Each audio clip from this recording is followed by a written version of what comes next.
সমন্বয়কারীকে ঘিরে অনেক গুজব চলছে এবং আমরাও তাদের পরিবারের সাথে কথা বলেছিলাম। তাদের পরিবার এবং তারা যে কথা বলা, সেখানেও তারা যখন ইনসিকিউরিটির কথা বলছিল যে আমরা নিরাপত্তাহীনতায় ভুগছি, সেই নিরাপত্তাহীনতার কারণেই মূলত তাদেরকে আমাদের কাছে আনা।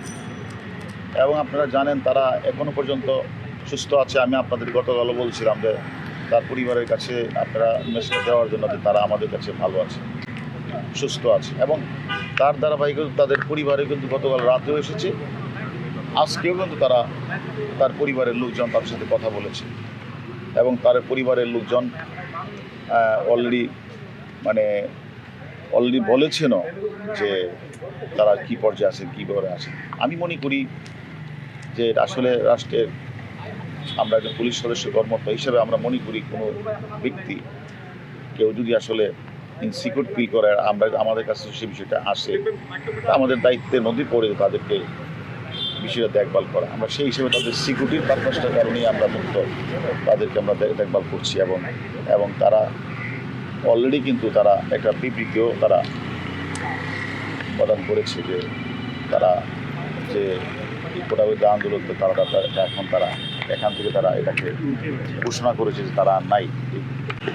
এটাও একটা গুজব ছড়িয়েছে, আমরা দেখেছি গতকাল রাতে, যে তারা স্বেচ্ছায় বিবৃতি দেয় নাই, এই ধরনের কথাও বলেছে। আমার কথা হলো যে আমরা মনে করি যে আমাদের ডিবি যে কার্যালয়, এটা একটা মানুষের একটা আস্থার জায়গা। এখানে কাউকে হেনস্থা করা বা কারো প্রতি অন্যায় আচরণ করা সেটা ডিবি কখনোই করে না এবং আমি মনে করি ভবিষ্যতেও করবে। এটা একটা আস্থার জায়গা। মানুষ যখন কোনো বিপদে পড়ে আমাদের কাছে আসে, কেউ যেন সিকিউরিটিহীনতায় ভোগে আমাদের কাছে আসে বা আমরা নিয়ে আসি, আমরা তাদের সিকিউরিটি দেওয়ার জন্য মূলত কাজটা করি। গতকাল রাতেও পরিবারের লোকজন এসেছে, দেখা করেছে। আজকেও তারা পরিবারের লোকজন দেখা করেছে এবং আমাদের কাছে সন্তুষ্টি প্রকাশ করেছে এবং তারা যে ভালো হয়েছে সেই জন্য তারা আমাদেরকে ধন্যবাদ দিয়েছেন। আমরা মনে করি যেহেতু আপনারা জানেন এই কোঠাবিরোধী আন্দোলনটা এই কোমলমতি শিক্ষার্থীরা করেছিল, তাদের ভিতরে ঢুকে একটি গোষ্ঠী জামাত বিএনপি চক্র, তারা গোলাপানিতে মাছ শিকার করার জন্য তারা বিভিন্ন ধরনের ধ্বংসাত্মক কাজটি করেছে। তা আপনারা জানেন, তারা আমাদের পুলিশ সদস্যকে ঝুলিয়ে হত্যা করেছে, তারা সাধারণ মানুষকে তারা হত্যা করেছে, তারা বিভিন্ন রাষ্ট্রীয় স্থাপনাগুলিতে আগুন লাগিয়েছে। আমরা মনে করি এই সকল সমন্বয়কদেরকেও এই সকল এই চক্রান্তকারীরা তারা আবার যদি গোলাপানিতে মাছ শিকার করে তাদের নিরাপত্তা বিষয়টা আমাদের একটু দেখা দরকার। এই যে যারা গুজবটি ছড়িয়েছেন তাদের উদ্দেশ্যে আমি বিনীত অনুরোধ করব যে গুজব ছড়াবেন। ডিবি একটি আস্থার জায়গা, সেখানে কাউকে জোর করে সেখানে রাখা হয় না, কার উপরই অন্যায় অত্যাচার করা হয় না, জোর করে কোনো বিবৃতি নেওয়া হয় না।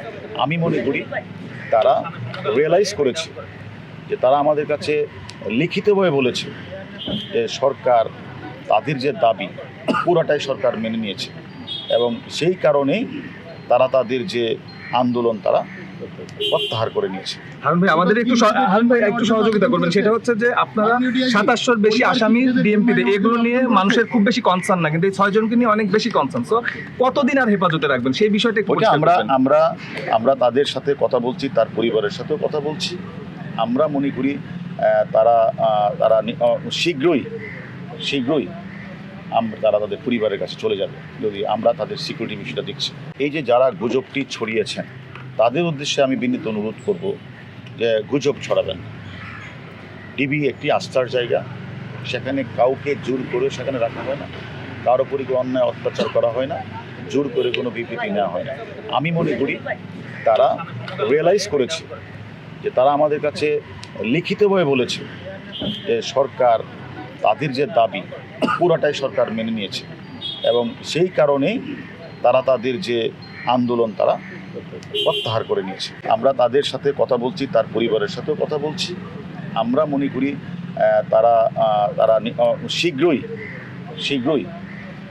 তারা তাদের পরিবারের কাছে চলে যাবে যদি আমরা তাদের সিকিউরিটি বিষয়টা দেখছি।